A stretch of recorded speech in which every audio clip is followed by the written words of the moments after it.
بسم اللہ الرحمن الرحیم۔ السلام علیکم ناظرین، میں ہوں شہزاد اتاری، آپ دیکھ رہے ہیں میرا آفیشیل یوٹیوب چینل۔ آج ہم بات کریں گے لفظ امی کے معنی اور مفہوم پر۔ یہ پانچویں مسٹیک ہے جو قرآن کریم کی گستاخی کے دوران کی گئی ہے۔ لفظ امی کا معنی کیا گیا ان پڑھ، جبکہ اس کا معنی بنتا ہے بے پڑھے۔ جب یہ گستاخی ہوئی، علماء کرام نے لفظ امی کے معنی کی وضاحتیں بھی کی ہیں۔ ممکن ہے آپ یوٹیوب پر علماء کرام کی ویڈیوز دیکھ چکے ہوں۔ میں آج کچھ اصولی باتیں آپ کے سامنے رکھنا چاہ رہا ہوں۔ ہم لفظ امی کا معنی کرتے ہیں بے پڑھے، مخالفین اس کا معنی کیا کرتے ہیں ان پڑھ۔ اس فرق کی اصل میں بنیاد کیا ہے؟ قرآن کریم کی آیت ہے پارہ 21 سورہ عنکبوت، آیت نمبر 48۔ اللہ پاک فرماتا ہے وَمَا كُنْتَ تَتْلُو مِن قَبْلِهِ مِن كِتَابٍ وَلَا تَخُطُّهُ بِيَمِينِكَ إِذًا لَارْتَابَ الْمُبْطِلُونَ۔ اے محبوب صلی اللہ علیہ وآلہ وسلم، آپ اس سے پہلے کتاب پڑھا نہیں کرتے تھے۔ وَلَا تَخُطُّهُ بِيَمِينِكَ، نہ اپنے سیدھے ہاتھ سے کتاب لکھتے ہیں۔ آپ تفہیم القرآن، اسرار البیان اور معارف القرآن وغیرہ تفاسیر دیکھیے۔ اس آیت کی تفسیر کرتے ہوئے ایک لفظ کا اضافہ کیا گیا اور اسے بہت شد و مد کے ساتھ بیان کیا گیا۔ وہ لفظ تھا سکنا۔ ان حضرات نے آیت کریمہ کی تفسیر کرتے ہوئے معنی یہ کیا، اے محبوب صلی اللہ علیہ وآلہ وسلم، آپ پڑھ نہیں سکتے، نہ آپ لکھ سکتے ہیں۔ یعنی انہوں نے اس نفی کو ابیلٹی کی نفی کے اوپر محمول کیا، صلاحیت کی نفی کی گئی، جبکہ یہاں پر ابیلٹی کی، صلاحیت کی نہیں بلکہ ہیبٹ اور پریکٹس، عادت کی نفی کی گئی ہے۔ اس آیت کریمہ میں دو لفظ نفی کے لیے استعمال ہوئے ہیں، لفظ میم الف ما، لام الف لا۔ یہ دونوں لفظ جو ہیں یہ صلاحیت کی نہیں بلکہ پریکٹس اور عادت کی نفی کے لیے استعمال ہوتے ہیں۔ امام سیبویہ عربی لغت کے بہت بڑے امام ہیں۔ کتاب سیبویہ آپ کی ایک معروف کتاب ہے، عربی لغت کی ابتدائی ترین اور معتبر ترین کتابوں میں سے ایک اہم کتاب ہے۔ امام سیبویہ ان دونوں لفظوں کا استعمال بتاتے ہوئے کہتے ہیں ایک بندہ کام کر سکتا ہے، اس وقت وہ کام کر بھی رہا ہے، اس کی نفی کرنے کے لیے لفظ ما استعمال کیا جاتا ہے، اور فرماتے ہیں ایک بندہ کام کر سکتا ہے، صلاحیت اس کی رکھتا ہے، لیکن اس کی پریکٹس میں نہیں ہے، اس نے وہ کام کیا نہیں ہے، اس کی نفی کرنے کے لیے لفظ لا استعمال کیا جاتا ہے۔ قرآن کریم کی اس آیت میں یہی دونوں لفظ استعمال ہوئے ہیں، یعنی آیت کا معنی بنے گا وَمَا كُنْتَ تَتْلُو مِن قَبْلِهِ مِن كِتَابٍ۔ قبلہ کے اندر ٹائم ڈوریشن ہمیں بتایا گیا ہے۔ پیارے آقا صلی اللہ علیہ وسلم پر پہلی وحی آنے سے پہلے کا 40 سال کا عرصہ مبارک تو بتایا گیا کہ اے محبوب صلی اللہ علیہ وآلہ وسلم، اس ٹائم ڈوریشن میں آپ کتاب پڑھتے نہیں تھے۔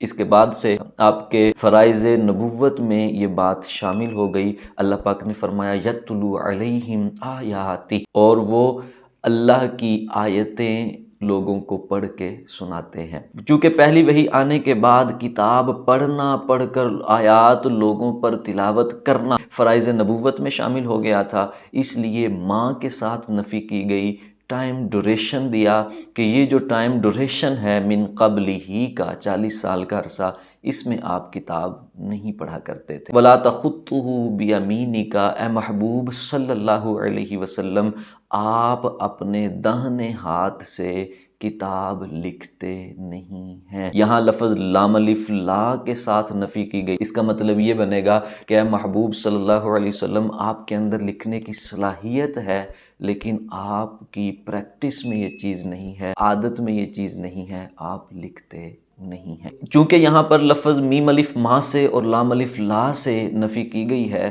لہذا آیت کا ترجمہ یہ کرنا کہ اے محبوب آپ پڑھ سکتے نہیں ہیں، آپ لکھ سکتے نہیں ہیں، آپ لکھنا پڑھنا جانتے نہیں ہیں، یہ ایک بیسک غلطی ہے جو یہاں پر اس آیت کی تفسیر میں کی گئی ہے۔ آیت کا مطلب صرف اتنا بنے گا، اے محبوب صلی اللہ علیہ وسلم، آپ لکھ بھی سکتے ہیں، پڑھ بھی سکتے ہیں، لکھنا جانتے بھی ہیں، پڑھنا جانتے بھی ہیں، لیکن آپ یہ کام کرتے نہیں ہیں۔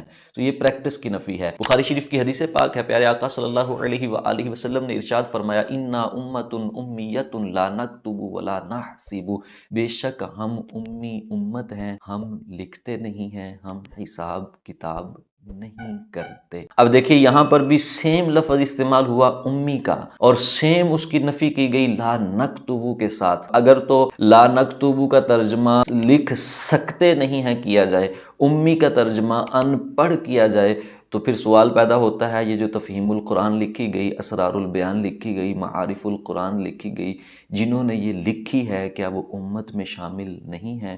لکھ سکتے نہیں تھے تو پھر لکھی کیسے؟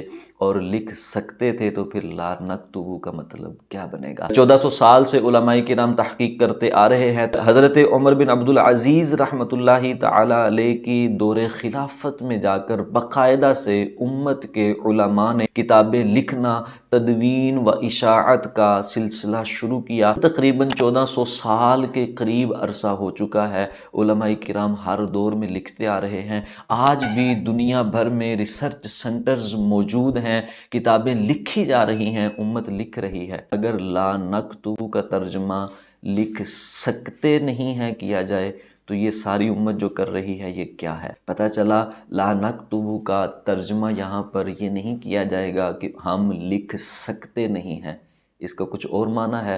حقیقی معنی مفہوم یہاں پر اس حدیث میں کیا ہے یہ انشاءاللہ کسی اور وقت عرض کیا جائے گا۔ غور کرنے کی بات یہ ہے کہ امی لفظ ہم جیسے نکموں کے لیے استعمال کیا گیا، لا نکتبو ہم جیسوں کے لیے استعمال کیا گیا، جب ہم یہاں پر بھی اس کا معنی ان پڑھ نہیں کر سکتے، یہ نہیں کر سکتے کہ ہم لکھ سکتے نہیں ہیں، تو سیم لفظ جب امام الانبیاء صلی اللہ علیہ وسلم کے متعلق بولا جائے تو اس سے ابیلٹی کی نفی کیسے کی جا سکتی ہے؟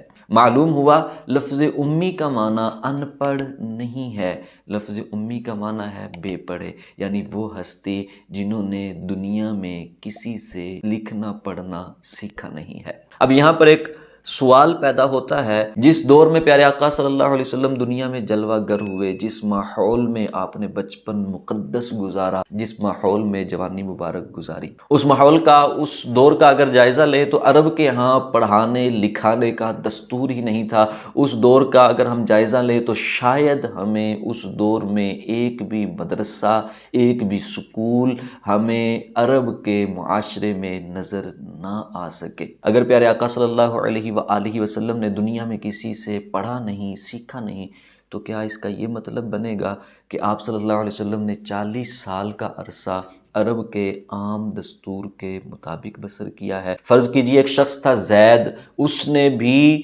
40 سال کے عرصے میں کچھ نہیں لکھا پڑھا سیکھا، وہ بھی سکول نہیں گیا، اس نے بھی کسی شخص سے سیکھا نہیں ہے دنیا میں۔ پیارے آقا صلی اللہ علیہ وآلہ وسلم نے بھی وہ 40 سال کا عرصہ نہ دنیا میں کسی سے لکھنا سیکھا نہ پڑھنا سیکھا، تو کیا یہ دونوں برابر کہلائیں گے؟